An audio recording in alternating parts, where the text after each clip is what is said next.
여행은 새로운 발견이다. 비를 피해 떠나는 태양 아래 빛나는 포르투갈은 6월에서 9월에 여행하기가 가장 좋은 날씨라 할 수 있어 추천합니다. 대서양 가장자리에 자리 잡은 포르투갈은 알면 알수록 매력이 넘치는 곳입니다. 각각의 도시가 작은 것 같지만 구경하다 보면 어느새 하루가 다 갑니다. 그만큼 골목골목이 매력이 넘치고 볼거리가 많은 곳이니 계획할 때 참고하시면 좋을 것 같습니다. 아름다운 풍경은 말할 것도 없고 그리고 한국인 입맛에도 아주 잘 맞는 맛있는 음식과 친절한 포르투갈 사람들이 매력적인 나라 포르투갈 여행 4일차입니다.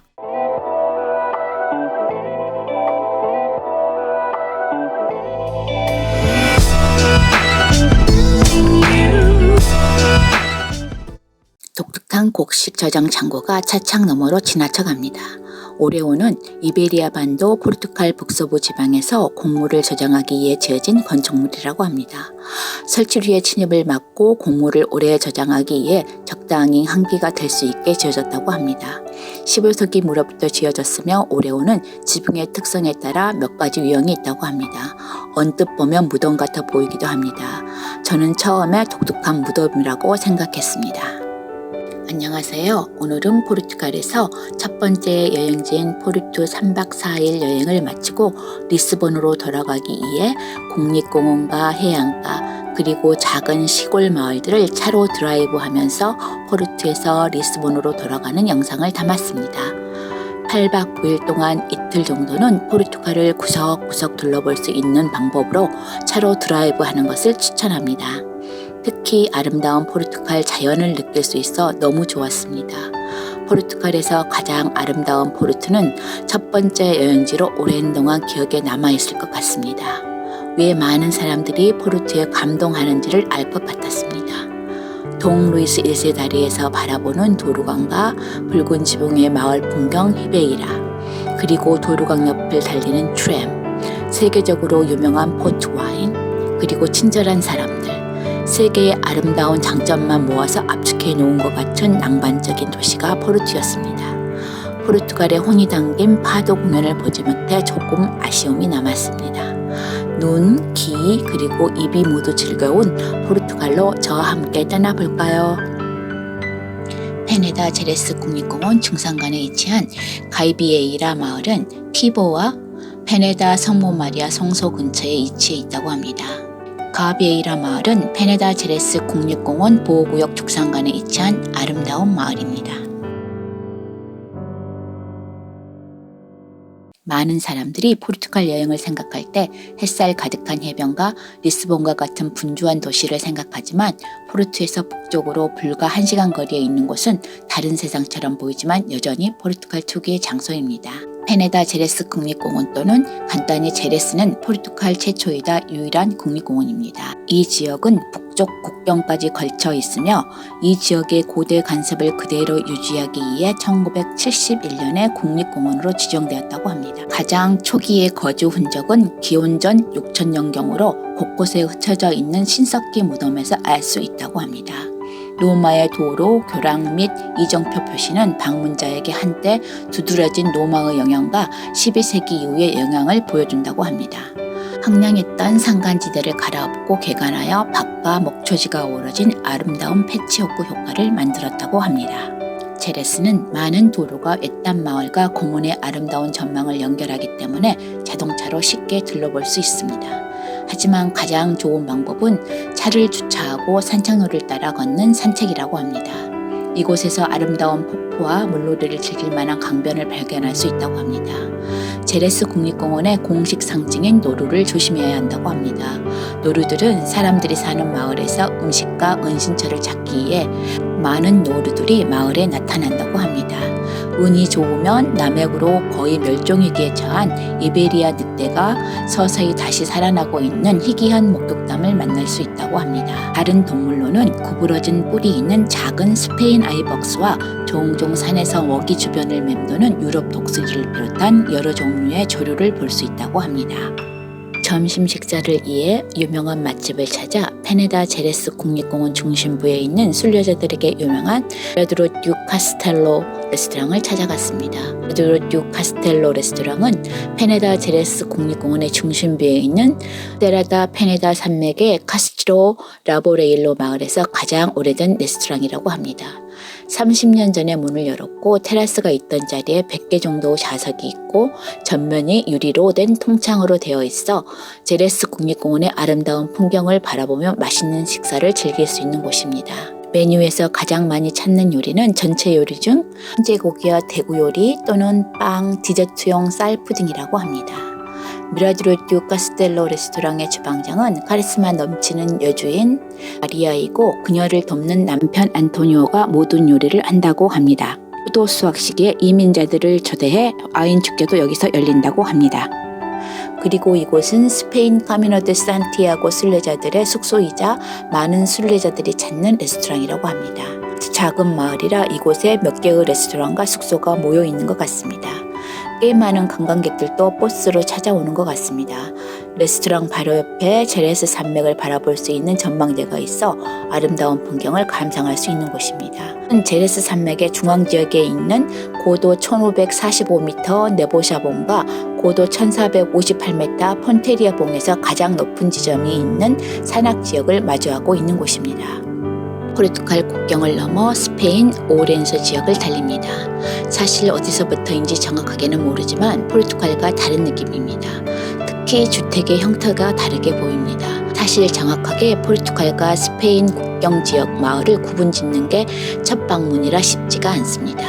차로 드라이브에서 아름다운 풍경을 즐기는 여행이라 두 나라를 구분짓는 것은 큰 의미는 없다는 생각이 들었습니다.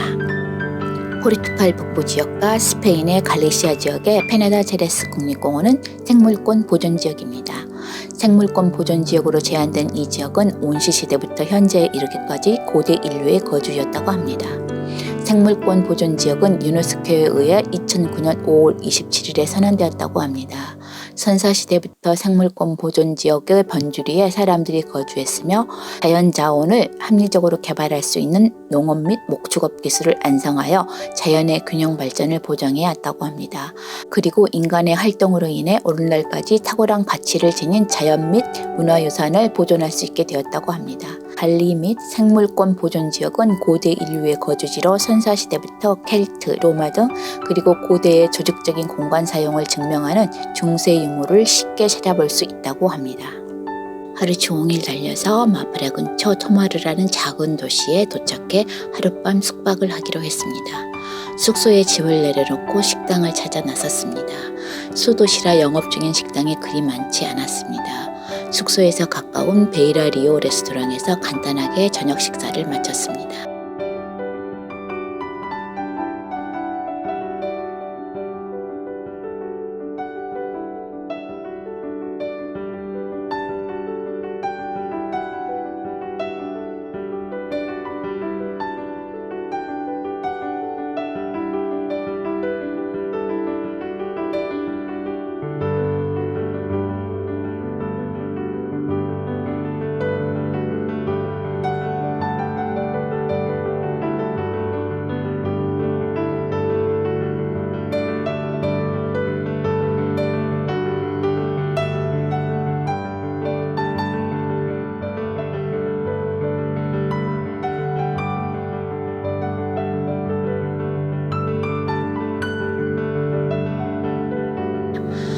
다음날 아침 일찍 토마르를 떠났습니다.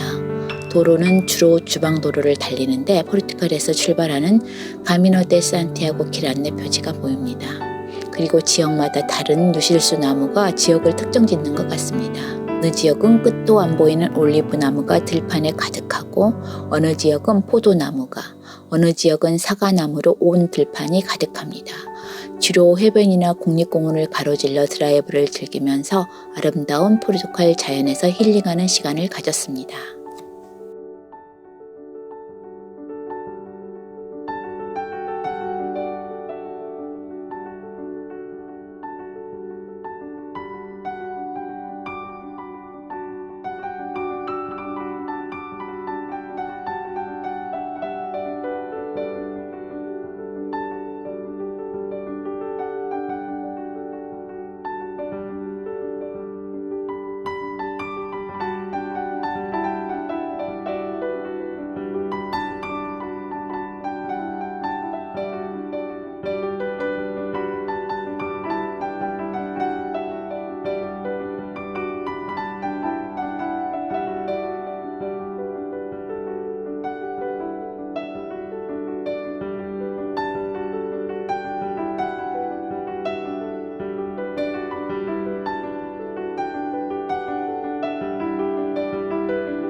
드문드문 자전거를 타고 지나가는 사람도 보이고 걷는 사람도 보였습니다.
레이리아 산타령은 사과나무와 포도나무가 많은 것 같습니다. 그리고 목축업인 양떼 목장도 보입니다. 끝도 안 보이는 포도 농장을 지나고 마을길을 따라가다 보면 어느덧 작은 소도시를 지나가게 됩니다. 점심 식사할 곳을 찾아 해안가로 달렸습니다.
포르투갈은 나라 자체는 크지 않지만 특색이 넘치고 즐길 거리가 매우 많습니다.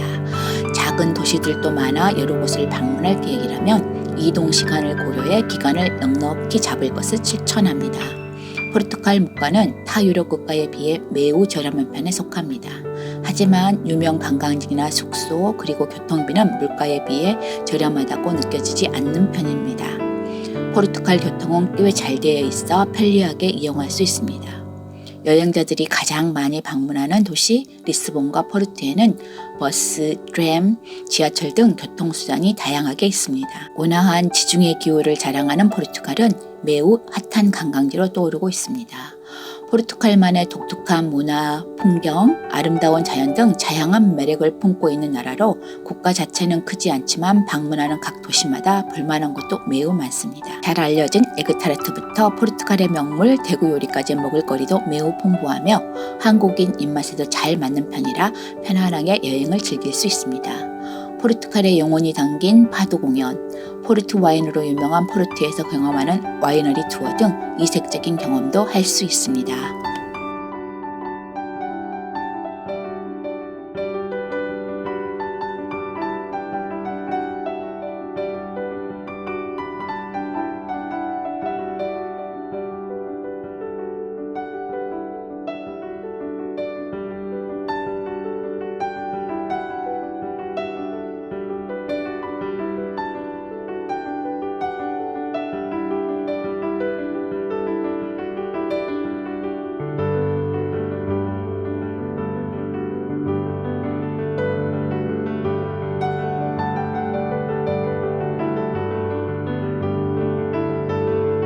레스 국립공원과 지방의 작은 마을들을 지나 달리다 보니 해안가에 바다 쪽으로 튀어나온 작은 도시 페니체까지 드라이브하게 되었습니다. 사막처럼 보이는 풍경이 차창 밖으로 보이는데 조금 낯설게 느껴졌습니다. 청와대에서 자라고 있는 소나무 중에 포르투갈에서 자라고 있는 소나무가 있다고 합니다. 굵게 낮게 자라는 소나무가 보통 소나무와는 달라 보였습니다. 아마도 바닷바람으로 살아남기에 그런 것이 아닌가 싶어 보입니다. 포르투갈의 센트로 지역에서는 페니체가 해변가에 자리를 잡고 있으며 사막처럼 모래로 덮여 있는 곳이 많았습니다. 파도가 높아 서핑을 즐기는 곳으로 유명한 곳인 것 같습니다. 해변 중 최고의 해변은 스페르투보스 비치라고 합니다. 페니체는 초기 근대 시대부터 항구를 지키기 위해 요새가 건설되었을 때부터 항구였다고 합니다. 페니체는 여전히 낚시를 즐길 수 있는 항구이기 때문에 물고기와 해산물이 풍부하고 신선하다고 합니다. 점심 식사를 위해 들어간 곳 식당 이름이 기억나지가 않습니다. 친절하고 음식도 맛이 있었습니다. 포르투갈은 바다와 인접해 해산물 요리로 유명한 곳입니다. 흔히 샤르디나, 정어리 요리, 깔라우 대구 요리, 특히 염장한 것을 주로 의미하며 생대구는 프레스코를 뒤에 붙인다고 합니다. 해산물 요리 중에서도 가장 유명한 바칼라우라 불리는 대구 요리입니다. 튀기거나 굽거나 찌는 등 다양하게 조리한다고 합니다. 그리고 삶은 문어 요리, 폴보는 문어 숙회처럼 부드러운 식감이 일품인 요리입니다. 매우 부드럽게 삶는 것이 특징으로 우리나라 문어 요리와는 또 다른 식감을 느낄 수 있습니다. 생선 스프는 다양한 해산물과 계란 등이 들어간 고소한 포르투갈식 생선 스프입니다. 전혀 비리지 않고 고소해 메인 요리 전에 먹기에 적당합니다. 정말 맛있습니다. 여기에 포르투 와인을 곁들이면 최고의 식사가 됩니다.